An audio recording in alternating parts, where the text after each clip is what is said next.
को से जुड़ी हुई जो जानकारी है, तो उसमें ये कहा गया था कि प्रधानमंत्री से जब वो मिलेंगे राष्ट्रपति बाइडेन, तो G20 की जिस तरह से अध्यक्षता भारत कर रहा है उसकी तारीफ करेंगे। इस पर थोड़ी सी आप रोशनी डाल सकते हैं कि क्या कुछ अमेरिका को अच्छा लगा है जिस तरह से भारत ने ये। ज़रूर, हम समझते हैं कि इंडिया एक उभरती हुई अर्थव्यवस्था के हैसियत से अपना आवाज़ उठा रहे हैं और बहुत अच्छी जिम्मेदारियाँ लेकर बहुत एक्टिवली पार्टिसिपेट कर रहे हैं। और न सिर्फ ये है बल्कि हम देखते हैं कि जब मिनिस्टेरियल्स में कुछ कशीदगी हुई या पूरे 20 ममालिक सहमत नहीं कर सकते थे, आपने चेयरमैन स्टेटमेंट्स में इंडियन चेयरमैन बहुत अच्छी से वो डिस्कशन कैप्चर करके इंटरनेशनली एग्रीड लैंग्वेज इस्तेमाल करके मुख्तलिफ नुक्ते नज़र पस मंज़र और दृष्टिकोण अच्छे से इजहार किया। लेकिन कई अभी तक जो मीटिंग्स हुई हैं उसमें कंसेंसस जिसको कहते हैं वो इल्यूसिव रहा है, नहीं निकला है। तो अमेरिका जो है उसने कहा है कि हम अभी जो देख रहे हैं वो शायद मुश्किल हो। जेक सलिवन ने कहा है कि मुश्किल होगा कंसेंसस। तो आपको लगता है कि मुश्किल है या इम्पॉसिबल है, क्योंकि हालात बहुत बदल गए हैं जब विदेश मंत्रियों की बैठक हुई थी G20 के और अब? मुश्किल तो है, लेकिन मैं नहीं कहूँगी कि नामुमकिन है। और हमारी काफ़ी आशा है कि इस शिखर सम्मेलन में हम बात करके दुनिया के सबसे बड़े मुश्किलात चुनौतियाँ के बारे में बात कर सकते हैं, ख़ास करके वैश्विक गुर्बत और कैसे युद्ध और जंग आर्थिक क्षेत्र में असरात पड़ते हैं। लेकिन जो अभी हम देख रहे हैं कि ना रूस के राष्ट्रपति आ रहे हैं, न चीन के राष्ट्रपति आ रहे हैं, और लगातार एक चीज़ ये भी कही गई थी पहले कि बाली डिक्लेरेशन जो था G20 का वैसा ही हो सकता है, लेकिन अब इस पर रूस तैयार नहीं है। आखिरकार कौन कौन प्रतिनिधि के तौर पर भेजे वो तो हर एक देश का फैसला है। जो भी प्रतिनिधि चीन और रूस भेजे उनके साथ हम काम करना चाहते हैं।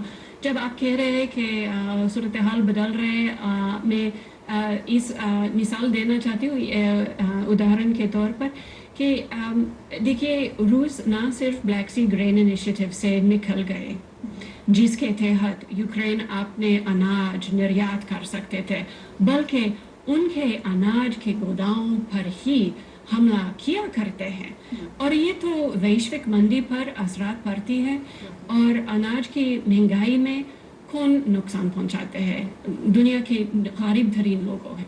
लेकिन नगरोट जी, एक दूसरा पहलू भी है इसका। रूस का ये कहना है कि जो ग्रेन डील्स वो निकला वो इस वजह से निकला क्योंकि उसके हित का जो बात थी वो नहीं हो रही थी। उसके फर्टिलाइजर्स, उसके ग्रेन्स को नहीं जाने दिया जा रहा था, जिस तरह की पाबंदियां उस पर लगी है। क्यों मैं इसलिए सवाल पूछ रहा हूँ क्योंकि कभी भी कोई समझौता होता है तो दोनों पक्षों को एक एक कदम पीछे खींचना होता है।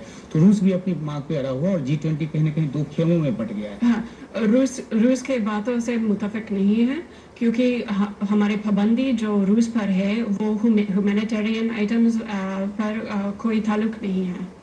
आपको लगता है कि G20 में एक जो जॉइंट कम्युनिके होगा वो निकलेगा या नहीं निकलेगा? उसके अलावा आउटकम्स कुछ बड़े होंगे, क्योंकि कई एक्सपर्ट्स ये भी कहते हैं कि बहुत ज़्यादा उम्मीद आउटकम्स की नहीं लगानी चाहिए, लेकिन इंटेंट अच्छा है ये समझना चाहिए।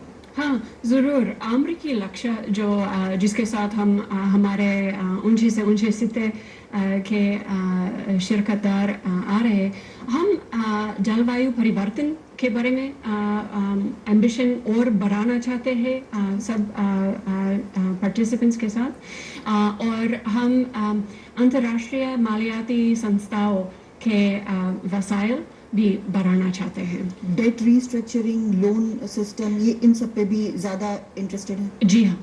और G20 के साथ साथ जो बायलैटरल है वो भी काफ़ी अहम है और काफ़ी लोगों की निगाह इस बात पे है कि जब जो बाइडेन यहाँ पे आते हैं, प्राइम मिनिस्टर मोदी से मुलाकात करते हैं, जो मोदी अभी जून में ही गए थे अमेरिका, काफ़ी अच्छी बात उस समय हुई।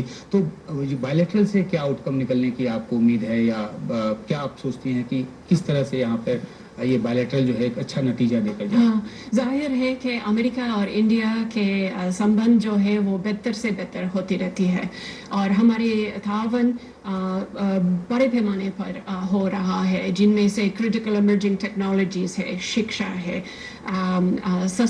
स्वास्थ्य है, और हम देखते हैं कि हिंदुस्तान के आबादी, उनके ज्ञान, उनके एनर्जी और यूथ, वो ताकत तो जाहिर है, और हम इंडिया के साथ सहयोग करने के लिए तैयार है। एक लेगेसी हमें लगता है कि भारत जो है अपना इम्प्रिंट, अपनी छाप जो है वो इस पर छोड़ेगा G20 की बैठक पे, वो तब होगा अगर अफ्रीकन यूनियन जो है एक हिस्सा बनता है, 21 हो जाता है। अमेरिका इसको सपोर्ट करता है, और क्या अमेरिका को लगता है कि इससे बहुत कुछ बदलेगा, एक पावर बैलेंस जो है वो थोड़ा सा बदलेगा? हाँ, मैं उस फैसले के बारे में कोई खास ऐलान नहीं है इस समय पे, बल्कि मैं यही कहूँगी कि हम समझते हैं कि G20 एक प्रीमियर फोरम है जिसमें दुनिया के सबसे भारी उभरती हुई अर्थव्यवस्था और विकसित अर्थव्यवस्था एक साथ बैठकर दुनिया के सबसे बड़े मसला के बारे में बात करके सबील ढूंढ सकते हैं। और हम समझते हैं कि आजकल की दुनिया में ऐसा मसला काफ़ी है जो कोई एक मुल्क अपने आप से हल नहीं कर सकते। चलते चलते आपसे एक सवाल की, अमेरिका ने